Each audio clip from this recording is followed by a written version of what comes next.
Chers amis du Pas de l'Épée, bonjour.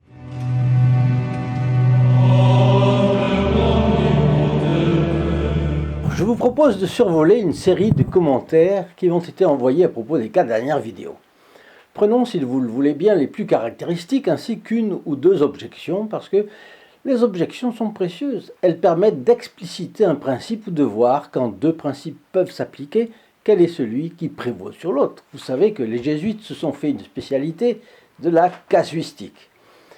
J'ai été élevé chez les jésuites en partie, mais il ne faut pas oublier non plus que les principes fournissent les règles générales et que, sans code de la route, sans règles générales, la route serait un chaos total.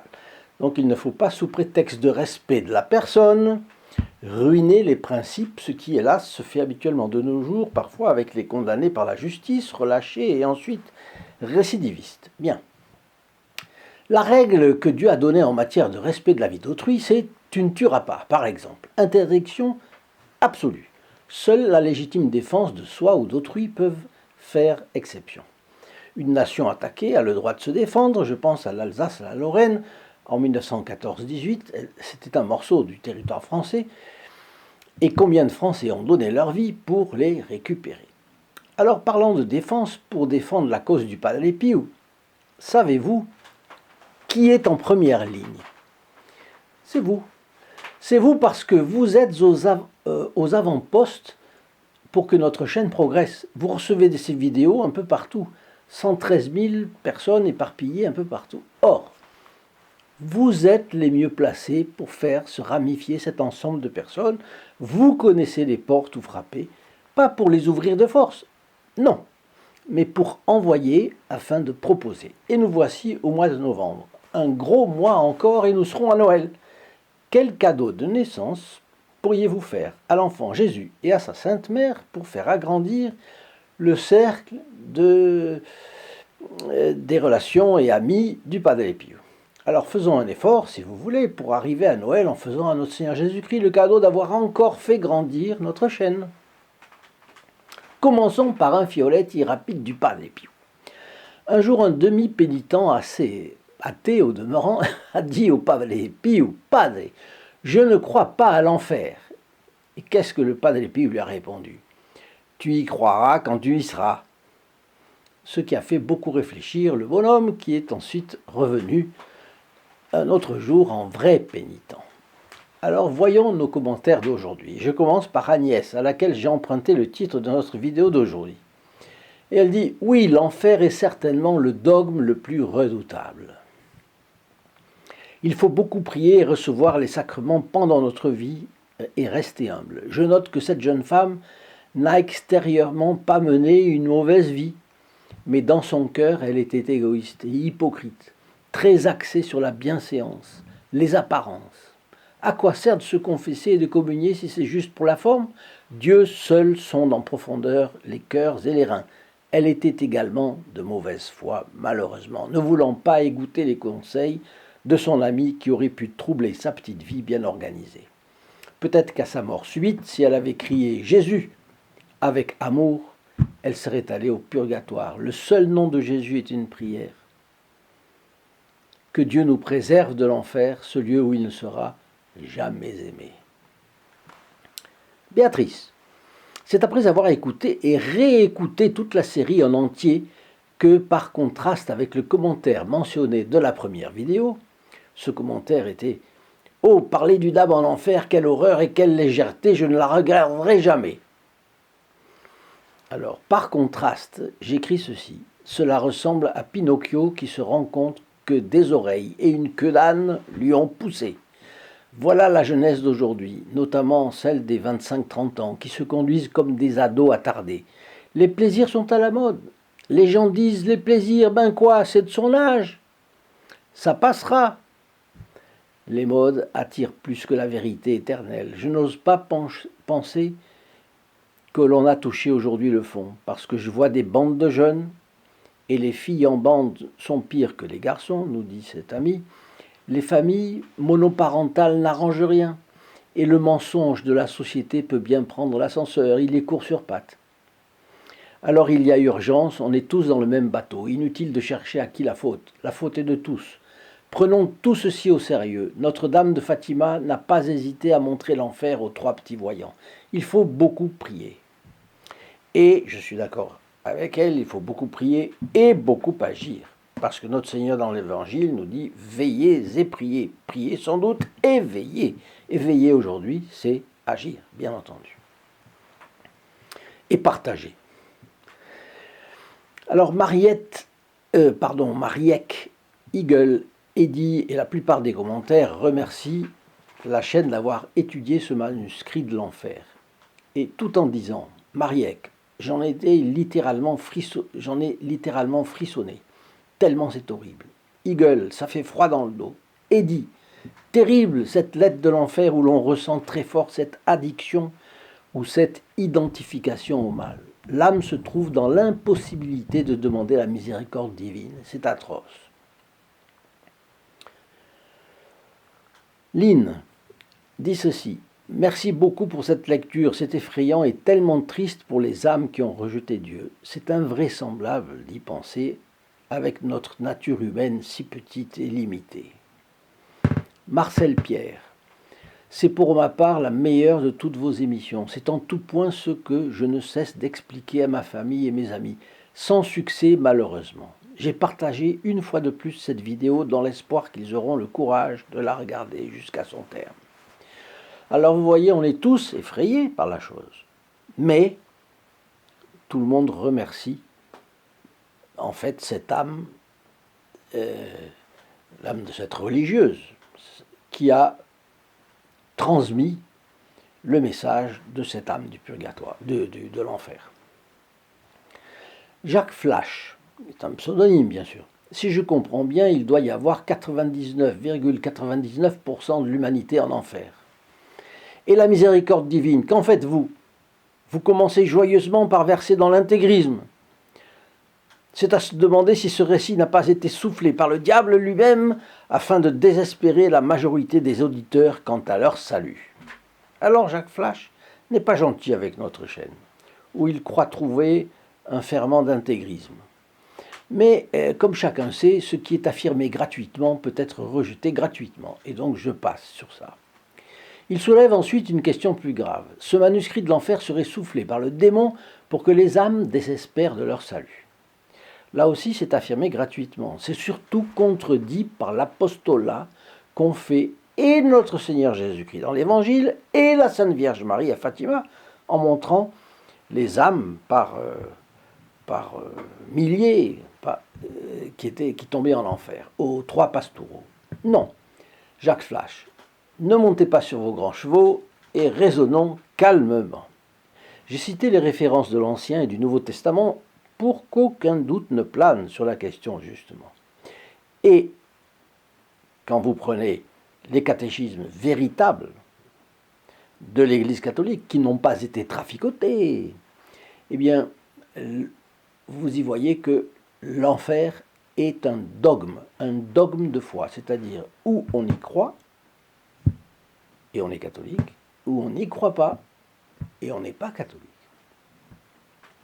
On ne peut pas choisir dans les dogmes ce qui nous plaise, ce qui ne nous plaise pas. Il ajoute « Jésus-Christ est l'amour incarné et seuls les pires êtres sur terre qui ne veulent pas de sa miséricorde vont en enfer. » Là encore, Jacques Flash affirme une pensée personnelle. Ce n'est pas la pensée de l'Église. Ce sont plusieurs affirmations qui nous montrent, et c'est pour cela que j'en ai profité pour le commenter, ce que certains prêtres disent aujourd'hui pour concilier l'enseignement de l'Église avec l'esprit du monde, au prix d'une grave distorsion de l'enseignement catholique, et cela induit en erreur les fidèles. Oui, notre Seigneur Jésus-Christ est amour. Oui, il est miséricorde. Mais il n'est pas que cela. Il faut satisfaire à la justice. Qu'est-ce que c'est que la messe? C'est un sacrifice propitiatoire, c'est-à-dire un sacrifice en réparation du péché original et des péchés actuels des hommes. La messe même contribue à satisfaire à la justice de Dieu. Et c'est une vérité enseignée par l'Église depuis toujours, qui a inspiré la vie des saints jusqu'à aujourd'hui. Beaucoup sont appelés et peu sont élus. Vous connaissez cette phrase. Alors les gens qu'on dit progressistes disent « Ah ben ça, ce sont les intégristes ». Non, c'est l'Église catholique. On ne peut pas modifier l'Église à son goût, c'est pas possible. Aussi bien progressistes qu'intégristes ne doivent pas modifier l'Église à leur goût personnel. Il faut prendre l'Église comme elle est. Tous connaissent le code de la route pour aller au ciel. Ce sont les 10 commandements de Dieu. Qui meurt en état de péché mortel a refusé la miséricorde. Voilà.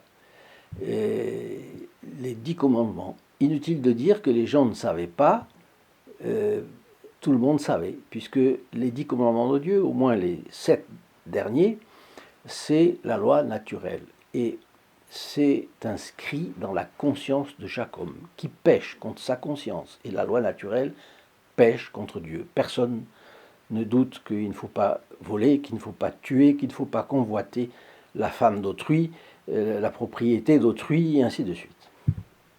Alors à côté de cela, il y a la grâce sans laquelle absolument personne ne peut se sauver. Et la grâce sollicite chaque âme de nombreuses fois dans sa vie pour la ramener dans le bercail.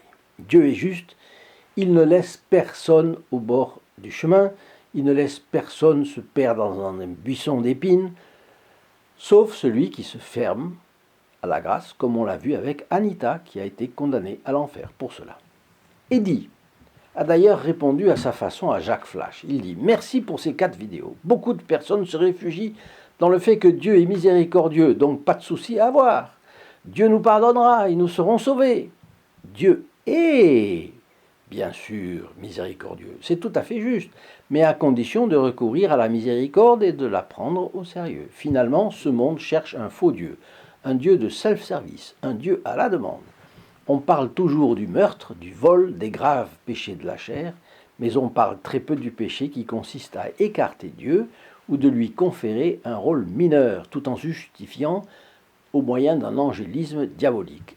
Tout comme il est très courant d'entendre parler du progrès de l'âme après la mort, l'âme qui se remplit de connaissances après la mort, etc.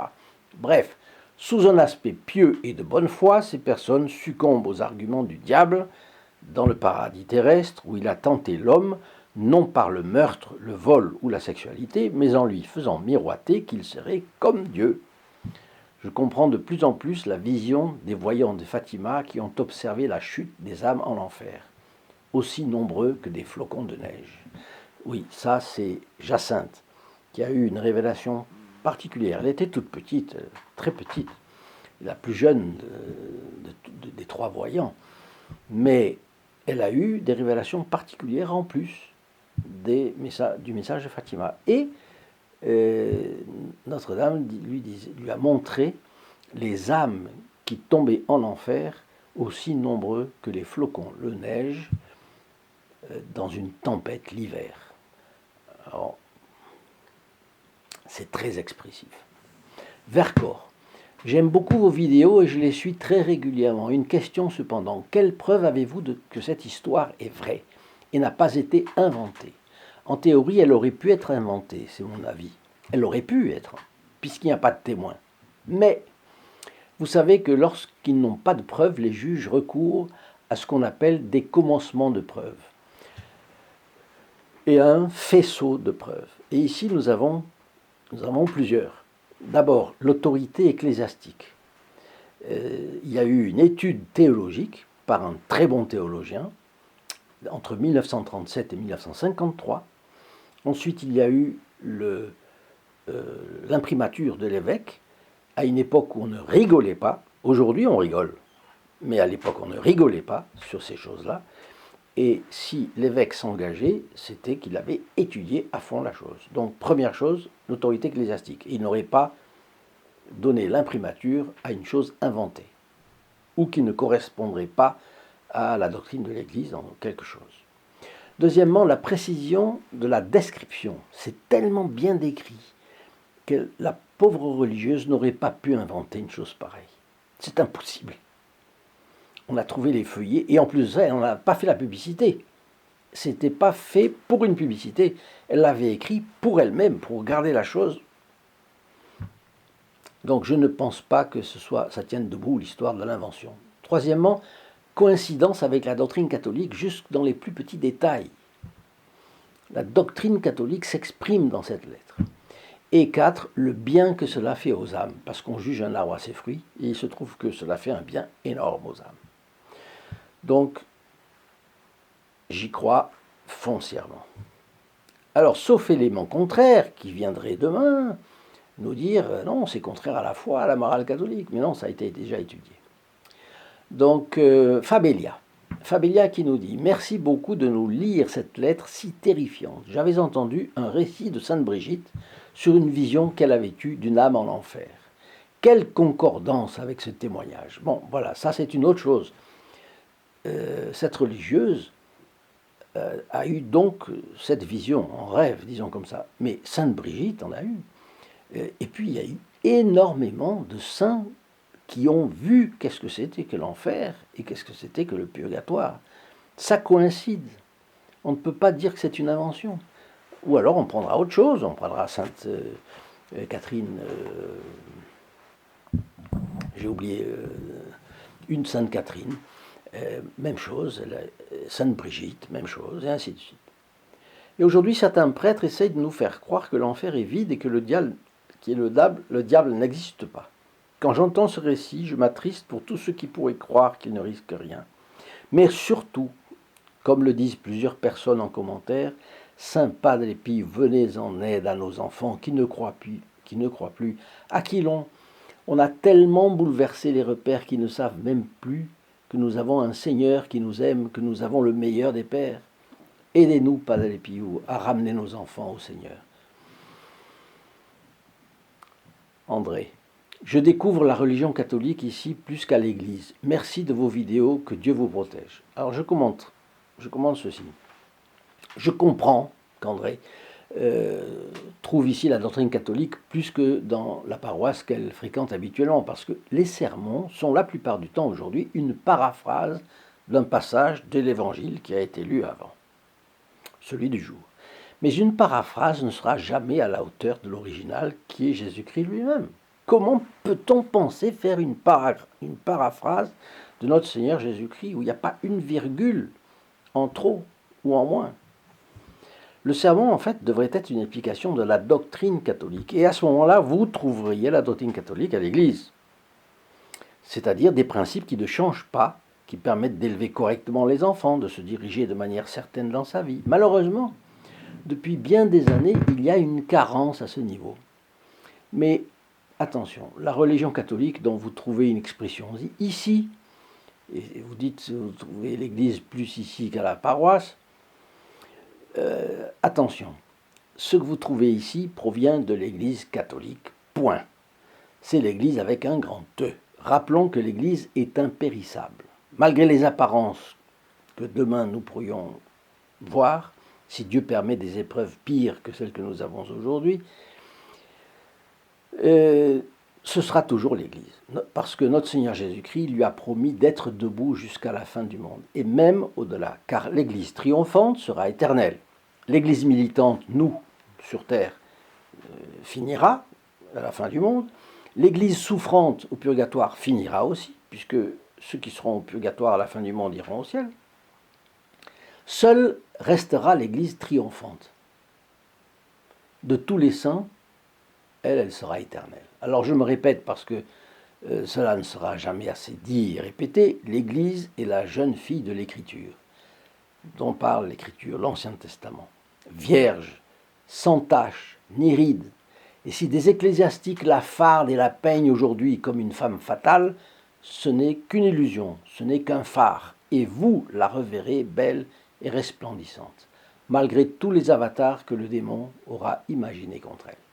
Elle a la promesse de l'Évangile qu'elle, l'Église, ne tombera jamais dans l'erreur.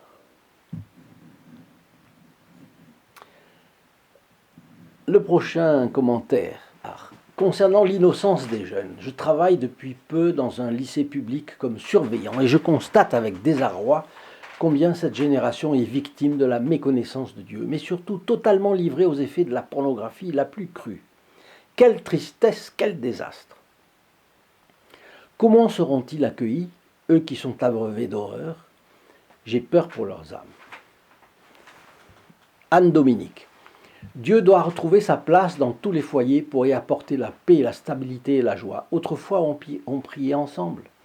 Ce monde fou a bousillé le plus important, les valeurs morales et spirituelles qui sont essentielles dans toute société. C'est impressionnant comme les choses dans cette lettre de l'enfer s'enchaînent les unes aux autres. Le choix du bien ou du mal appartient à chacun puisque nous avons le libre arbitre, mais avec les conséquences qui vont avec. Plus l'on s'enfonce dans le mal, plus il est difficile d'en sortir, et il faut le vouloir.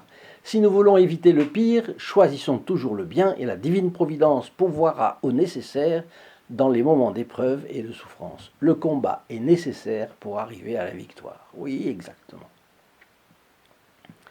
Mellow Ward. Il serait bien dans la vidéo de conclusion d'expliquer pourquoi cette jeune femme est en enfer, parce que je n'ai pas vraiment compris pourquoi elle y est. Elle n'était pas une super chrétienne, c'est vrai. Elle a plutôt profité de la vie, c'est vrai. Mais elle n'a pas spécialement commis de grands péchés ou négligé les plus faibles. Elle s'est mariée, elle semble avoir été fidèle. Elle semble aussi avoir été charitable. Enfin, je ne comprends pas pourquoi elle est en enfer. Alors, vous allez voir, les réponses d'autres commentaires ont relevé justement des choses qui répondent à cela. C'est Agnès encore. Merci pour avoir commenté cette lettre. On voit bien comment l'âme très insidieusement s'est détachée de Dieu. La jeune femme a pourtant pris soin de sa mère. Ça n'a pas suffi. En fait, le pire, c'est qu'elle n'a jamais eu l'humilité de se remettre en question. Au contraire, le monde l'a confortée dans sa médiocrité spirituelle. Ce n'était pas un monstre non plus. Mais parfois, être tiède et influençable est pire qu'être un grand pécheur passionné. Ça, c'est vrai. Notre Seigneur vomit les tièdes de sa bouche. Et il est plus facile de convertir un grand pécheur qu'un tiède. Un tiède, c'est quasiment impossible à convertir. Et Agnès termine, bien sûr, elle a aussi eu la grâce d'une bonne confession. Et dit encore, c'est comme un horrible feuilleton. Cette âme est en enfer certainement, parce qu'elle s'est cristallisée dans une attitude de rejet de Dieu. Exactement, c'est ça.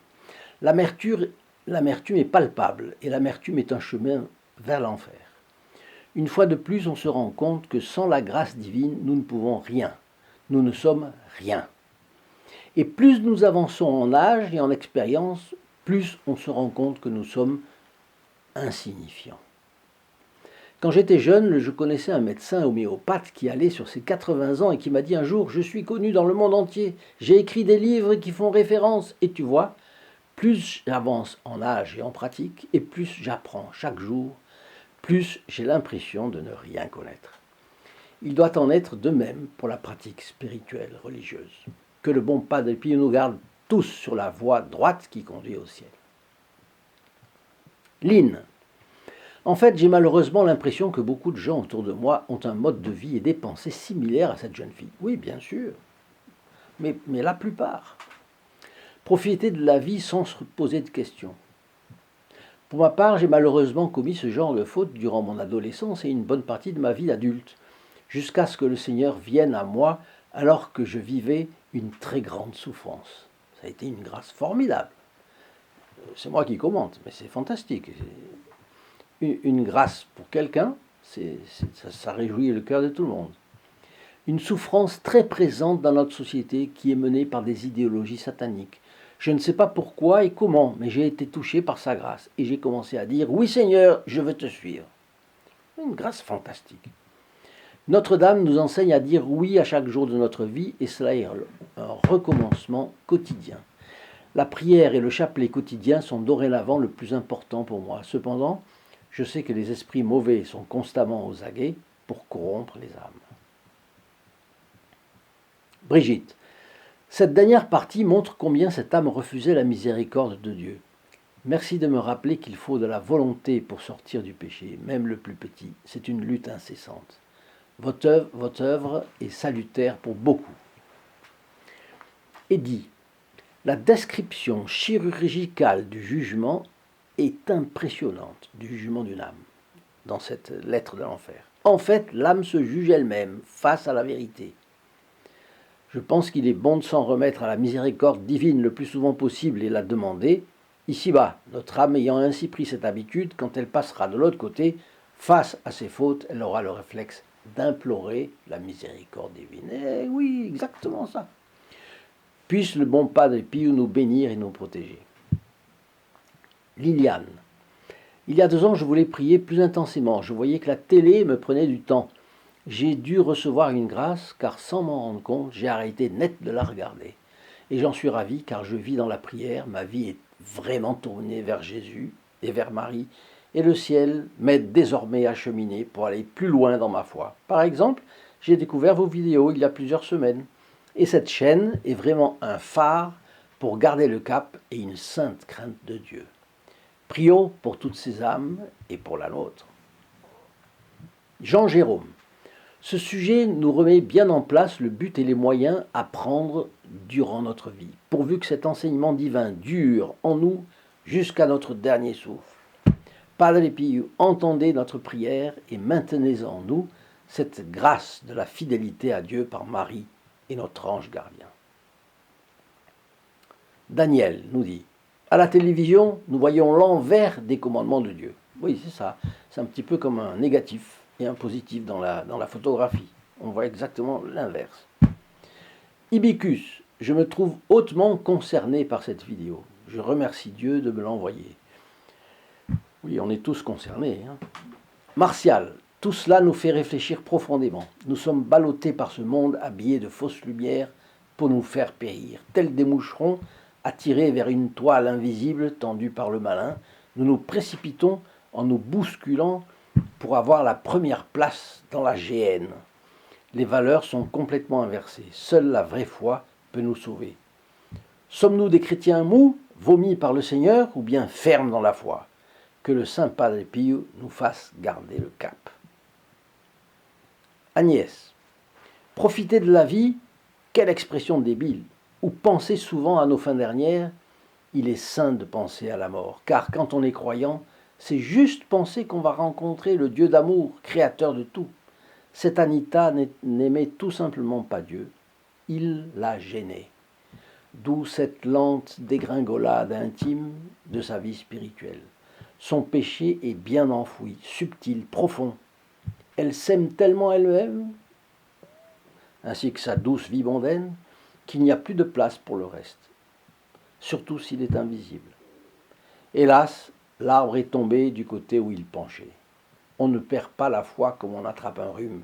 On néglige la vie de prière, les sacrements, un peu, beaucoup, mortellement. La grâce frappe à la porte de l'âme, mais celle-ci est verrouillée. Alors la grâce respecte la liberté et se retire, tristement. C'est Jésus sanglant sur la croix qui pleure, car son précieux sang n'a pu toucher cette âme, étourdie par le tintamarre du tambourin. Je terminerai avec cette réflexion éloquente d'une religieuse, la bienheureuse Maria Romero Menezes. Elle disait « Nous ne pouvons choisir la date, le lieu de notre naissance, ni celle de notre mort, ni la famille dans laquelle nous naissons en ce monde. Par contre, nous pouvons choisir notre éternité, ciel ou enfer. Faites en sorte qu'elle soit heureuse, disait-elle. » Eh bien, je fais mienne cette phrase et je vous souhaite une très bonne, très heureuse journée et je vous dis à la prochaine vidéo. In nome del Padre, del Figliolo e dello Spirito Santo, e così sia. Sia lodato Gesù e Maria, e